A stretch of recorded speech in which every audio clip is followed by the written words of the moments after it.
पिता रामचंद्रः स्वामी रामो मत्सखा रामचंद्रः सर्वस्वं मे रामचंद्रो दयालु नान्यं जाने नैव जाने न जाने। अंजनानंदनं वीरं जानकी शोकनाशनं कपीशमक्षहन्तारं वंदे लंका भयंकरम। बोलो रामचंद्र भगवान की, बागेश्वर बालाजी की, सन्यासी बाबा की, श्री वृंदावन बिहारी लाल की, ऊंची अटारी वारी की, श्री गिरधर गोपाल की, श्री गिरधर लाल की, श्री राधा गोविंद जी मंदिर की, सभी संत जनों की, बद्रीनाथ धाम की, हनुमानगढ़ी वाले बाबा की, अपने अपने गुरु गोविंद की, गुरु और चेला की, बागेश्वर धाम के मेला की, सभी ब्रजवासियों की हर हर जय जय। आज की पदयात्रा 9वें दिन की, आज यहाँ ठीक वृंदावन के पूर्व में हम लोग विश्राम ले रहे हैं। कल प्रातः काल फिर चलेंगे। बस आज की रात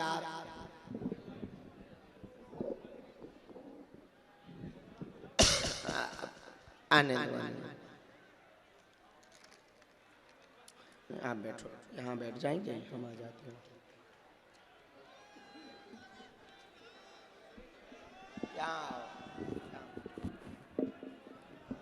यहाँ बैठो।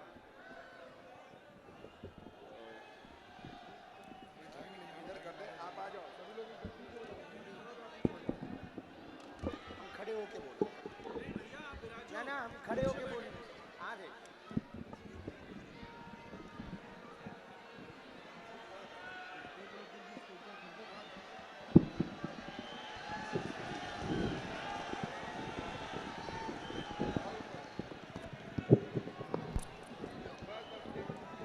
सभी लोग बैठे रहो, बैठ जाओ। जो आगे वाले हैं वो पहले बैठ जाओ। आज 9वें दिन की पदयात्रा यहीं विश्राम हो गई भैया। अब हम लोगों की अपनी ये इस वर्ष की पदयात्रा की अंतिम रात है। कल ठाकुर जी के दर्शन करके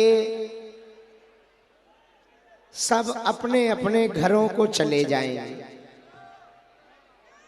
आज 9वें दिन की पदयात्रा के विश्राम समय पर खूब उत्साह आनंद हुआ।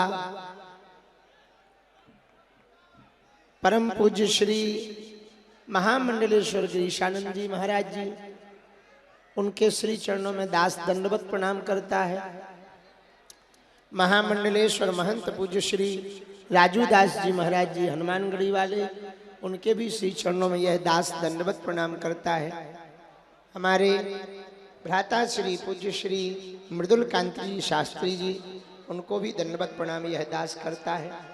भ्राता श्री पूज्य श्री पुंडरीक जी महाराज जी, उनके भी श्री चरणों में यह दास दंडवत प्रणाम करता है। हमारे बड़े ही प्रिय अनुज श्री आचार्य इंदेश उपाध्याय जी, सभी संतजन विप्रजन, दाऊ भैया, त्रिदंडी स्वामी जी महाराज, पूज्य श्री रमाकांत जी महाराज जी, सभी संतजन विद्वज्जन, सबके चरणों में यथायोग्य हम दंडवत प्रणाम कर रहे हैं। सभी ब्रजवासियों के चरणों में नाक रगड़कर प्रणाम कर रहे और ब्रज रज को दास ये माथे से लगा रहा है। जय जय श्री राधे। हम पहले आज की पदयात्रा का क्रम बता दें, फिर अपनी बात कहेंगे, वो विराम करेंगे। आज की पदयात्रा प्रारंभ प्रातः काल जब हुई, सुबह 7 बजे 8 बजे के बाद पूज्य श्री गीता मनीषी जी महाराज जी का आगमन हुआ था। पूज्य श्री भ्राता श्री पुंडरीक गोस्वामी जी का भी आगमन हुआ था।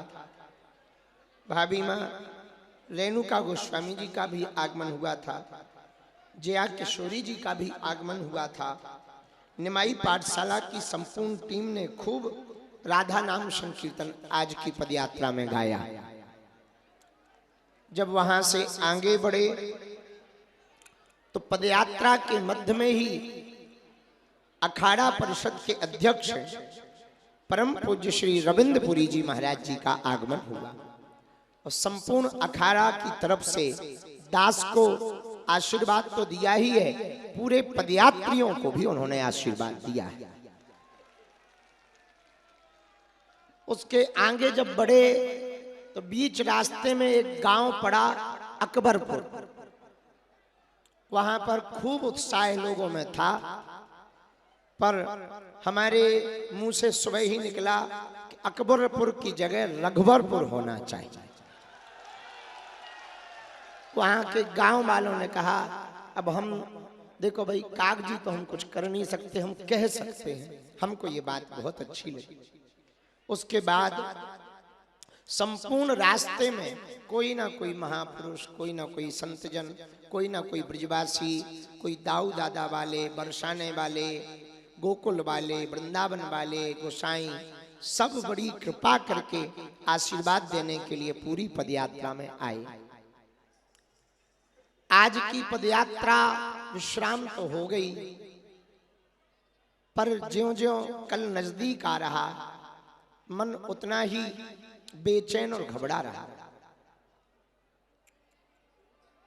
बेचैनी इस बात की है कि हमने और हमारे इन सब पदयात्रियों ने और इन सब संतों ने, चाहे वो बद्रीनाथ वाले महाराज जी हों, महंत राजू दास जी हों, या बागेश्वर धाम की पूरी टीम हो, माधवश्री माधव तिवारी भैया हों, इन सब ने पूरे पदयात्री बागेश्वर धाम के मंडल, सुंदरकांड मंडल, और जहां जहां से निकले, दिल्ली, हरियाणा, अब उत्तर प्रदेश, ब्रज क्षेत्र, गांव गांव से लोग भर भर कर आए। इतनी जन सैलाब की सुनामी देखी कि हमको कई लोगों ने ये कहा कि भारत के इतिहास में ऐसी पदयात्रा पहली बार हुई। लेकिन रुको, केवल भीड़ जोड़ने के लिए यदि पदयात्रा की गई तो सफल है, पर यदि किसी उद्देश्य से की गई और वो उद्देश्य पूरा ना हो तो असफल है। इस पदयात्रा का उद्देश्य बहुत स्पष्ट है, हिंदुओं की एकता। गांव गांव को भेदभाव, छुआछूत मुक्त करने का संकल्प। कल पदयात्रा तो विश्राम ले ले, पर मन की यात्रा आप लोग ब्रज में शपथ लेकर जाना, चलती रहे और गांव गांव में हिंदू एकता का कार्य प्रारंभ रहे। तभी यह पदयात्रा सफल हो पाएगी, तभी यह पदयात्रा सफल मानी जाएगी। क्योंकि अब मात्र 12-13 घंटे बचे हैं। कल 12 बजे छठी करा में हम सब लोग वहां पर सामूहिक हनुमान चालीसा गा लेंगे, अर्जी लगाएंगे।